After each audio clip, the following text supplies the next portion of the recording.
రజనీకాంత్ గారిని ఇష్టపడిందండి శ్రీదేవి గారు. అయితే ఒకసారి ఆమె ప్రపోజ్ చేసిందండి. రజనీకాంత్ గారు ప్రపోజ్ చేసింది.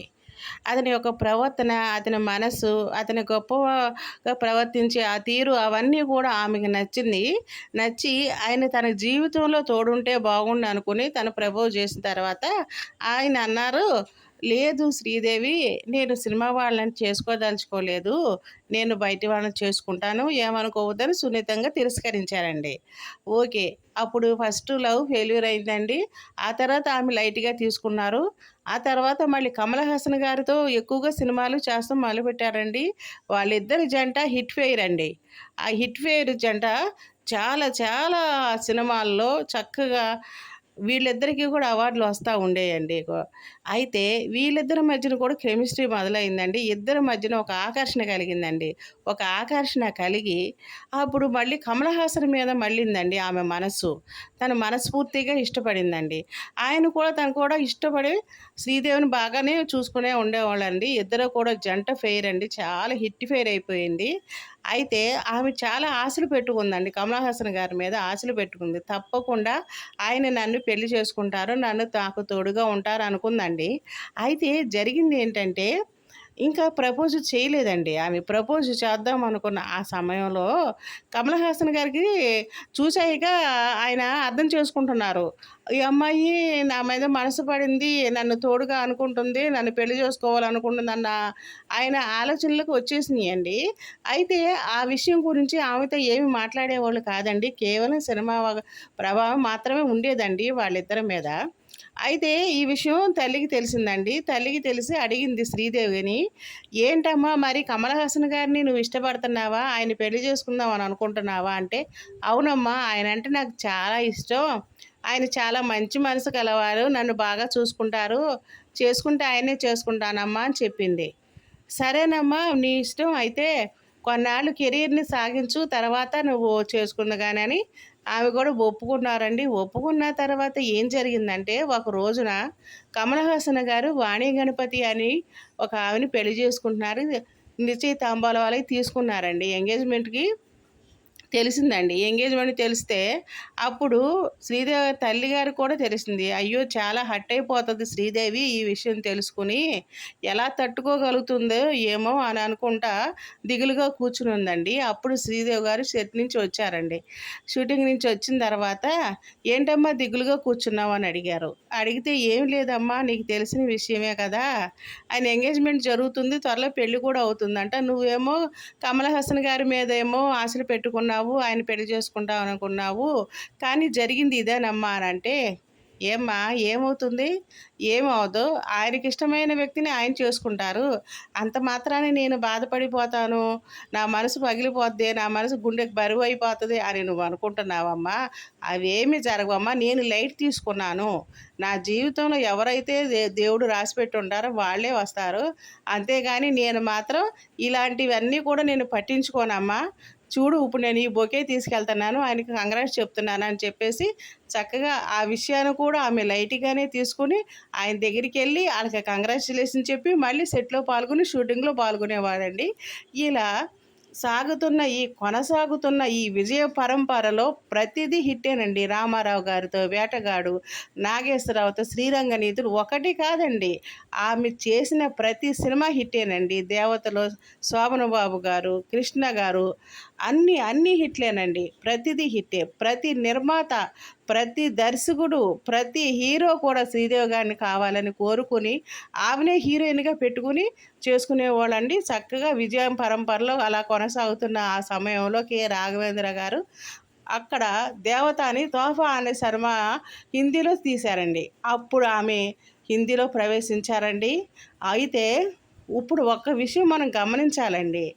ఇక్కడ ఉన్న అప్పుడేమో ఈ మనకి తెలుగు పరిశ్రమలో చేస్తున్న శ్రీదేవి చక్కటి సాంప్రదాయంగా, చక్కటి పద్ధతిగా, తల్లి చెప్పిన మాట జవదాటకుండా ఎంతో క్రమశిక్షణతో చక్కగా మెలిగారండి.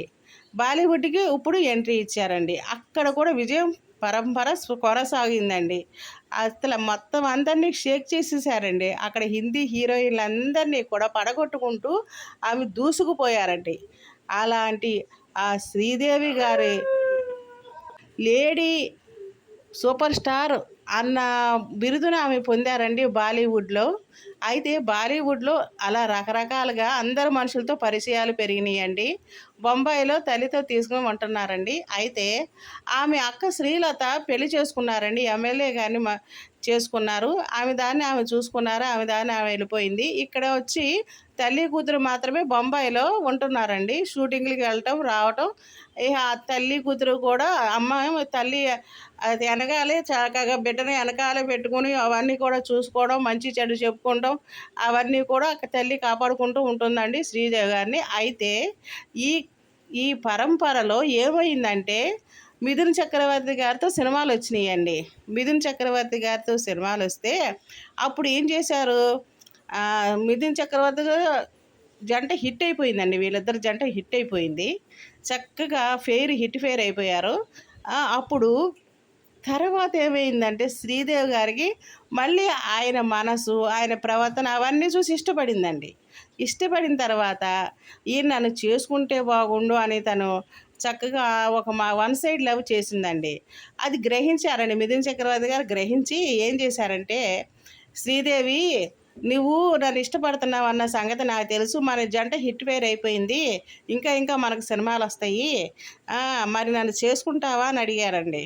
అడిగితే తప్పకుండా చేసుకుంటాను అని అంటే, మరి నాకు భార్య బిడ్డలు ఉన్నారు అని చెప్తాడండి. చెప్తే మరి మీకు భార్య బిడ్డలు ఉన్నప్పుడు మరి నేను పెళ్లి చేసుకుంటే మరి వాళ్ళు బాధపడతారు కదండి, ఎందుకు ఇవన్నీ అనేసి అడిగిందండి. లేదు శ్రీదేవి, నా భార్యకి విడాకులు ఇచ్చేస్తాను, నిన్ను చేసుకున్నాను, నిన్ను చేసుకుని భార్యకి విడాకులు ఇచ్చేస్తాను, ఏం పర్వాలేదు, నా భార్య నా మాట వింటుంది అని నచ్చజెప్పి ఆమెని, అతడు ఏంటంటే బెంగాల్ అతను కాబట్టి బెంగాలీ యొక్క స్టైల్లోనే వాళ్ళు పెళ్లి చేసుకున్నారండి. నిరారంభంగా చాలా రహస్యంగా పెళ్లి చేసుకుని 4 సంవత్సరాలు కాపురం చేశారండి. అయితే ఈ మ్యారేజ్ సర్టిఫికెట్ ఒక జర్నలిస్ట్ చూసి అప్పుడు అతని వెలుగులోకి తీసుకొచ్చాడండి. వీళ్ళిద్దరు మ్యారేజ్ని వెలుగులోకి తీసుకొచ్చిన తర్వాతే అందరికీ కూడా ఈ విషయం తెలిసిందండి. తర్వాత ఆ విషయం యోగితా బాలి అండి, మిథున్ చక్రవర్తి గారి భార్య, ఆమెకు తెలిసి ఏం చేసిందంటే, ఇంత పని చేస్తావా నువ్వు, నా భర్తని నువ్వు పెళ్లి చేసుకుని 4 సంవత్సరాలు కాపురం చేస్తున్నావా, నా పిల్లలు ఏమైపోతారు, మేమేమైపోతాము, నా భర్తను నువ్వు లాక్కోవడానికి ఎలా సరిపోద్ది, నాకు విడాకులు ఇవ్వలేదు చేయలేదు, నువ్వెవరివే అని చెప్పేసేసి శ్రీదేవిని నానా మాటలు మాట్లాడి, నానా తిట్లు తిట్టి, నానా హింసలు పెట్టేసిందండి. అయితే శ్రీదేవి గారు బాధపడ్డారండి. ఇదేంటి, ఆయన విడాకులు ఇస్తానన్న మనిషి విడాకులు ఇవ్వట్లేదు, ఈ భార్య వచ్చేమో నన్ను తిడుతుంది, ఎలాగా అని చెప్పేసి ఒక డిప్రెషన్లోకి వెళ్ళిపోయారండి. డిప్రెషన్లోకి వెళ్ళిపోతే అప్పుడు ఏం చేశాడంటే మిథున్ చక్రవర్తి, ఇదేం కుదరదులే, ఇక నీకు నాకు రామ్ రామ్, ఇహ నేను నా భార్య దగ్గరికి వెళ్ళిపోతున్నానని ఆయన ఇహ చక్కగా భార్య 5 భార్యల దగ్గర చేరుకున్నారండి. శ్రీదేవి గారు మిగిలిపోయారు. మిగిలిపోయిన తర్వాత అప్పుడు వాళ్ళ తల్లి శ్రీదేవి గారు డిప్రెషన్లోకి వెళ్తాం చూసి, వద్దమ్మా ఇవాళంటే ఏం పెట్టుకోక, ఇవన్నీ ఇక్కడ కామనే, బొంబాయి సిటీలో కామనే, కాబట్టి నువ్వు అవేం పెట్టుకోకుండా డిప్రెషన్లోకి వెళ్ళకుండా చక్కగా నువ్వు సినిమాలు చేసుకుంటా ఉండు, అప్పుడు మళ్ళీ నువ్వు మామూలుగా కోలుకుంటావు తల్లి అని ఆవిడకి బుజ్జగించి మంచి చెడు చెప్పి మళ్ళీ సినిమాల్లోకి ప్రవేశించేటట్టు చేసిందండి. ఇదే అదనుగా ఒకతను ప్రవేశించాడండి ఆమె జీవితంలో.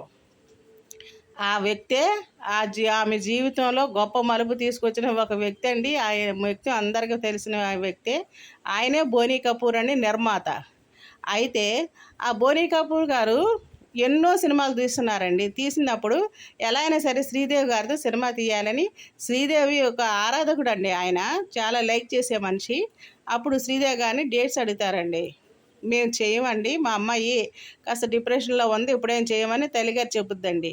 లేదండి, నేను మా తమ్ముడిని అనిల్ కపూర్ని కానీ పెట్టుకుని మేము తీస్తున్నాము, మీరు ఖచ్చితంగా రావాలి, మీరు డిప్రెషన్ ఎప్పుడైతే మీరు పోతుందో అప్పుడే నేను, అప్పటి వరకు నేను వేచి ఉంటానని చెప్పేసి ఆయన అంటాడండి. ఆయన అన్నాక అప్పుడు శ్రీదేవి గారిని మళ్ళీ తల్లి దారిలోకి తీసుకొస్తుందండి. ఇలా ఉంటే కాదమ్మా, నువ్వు మళ్ళీ సినిమాలు చెయ్యి, సినిమాలు చేసిన తర్వాత నీకు మంచి లైఫ్ వస్తుందమ్మా, ఆయన చూస్తేనేమో ఎదురు చూస్తున్నారు కదా అని చెప్తే అప్పుడు బోనీ కపూర్కి సినిమా చేయడానికి ఒప్పుకుంటుందండి. ఆ సినిమా పేరు మిస్టర్ ఇండియా అండి. ఆ సినిమా బ్రహ్మాండంగా హిట్ అవుతుందండి. ఆమెకి 10 లక్షలు ఈ పారితోషికం అయితే ఆయన 1,00,000 ఎక్కువే ఇచ్చేసి 11,00,000 ఇస్తారండి శ్రీదేవి గారికి. అప్పుడు తల్లి బిడ్డలు ఇద్దరు కూడా చాలా సంతోషపడతారండి. ఈ పరంపర ఇలా కొనసాగుతున్నప్పుడు నిర్మాతగా అతను చాలా సినిమాలు తీసి శ్రీదేవి గారిని సినిమా ఫీల్డ్కి బాగా పరిచయం చేశాడండి. హిందీ సినిమాలో దూసుకుపోతుందండి. మళ్ళీ సెకండ్ ఇన్నింగ్స్లో మళ్ళీ బాగా వచ్చేసిందండి. మధ్య మధ్యలో ఒకటి అరా తెలుగు సినిమాలు చేస్తుందండి. అలా తన అందాన్ని రక్షించుకుంటూ ఆ సినిమాల్లోకి వెళ్ళిపోయిన శ్రీదేవి పార్ట్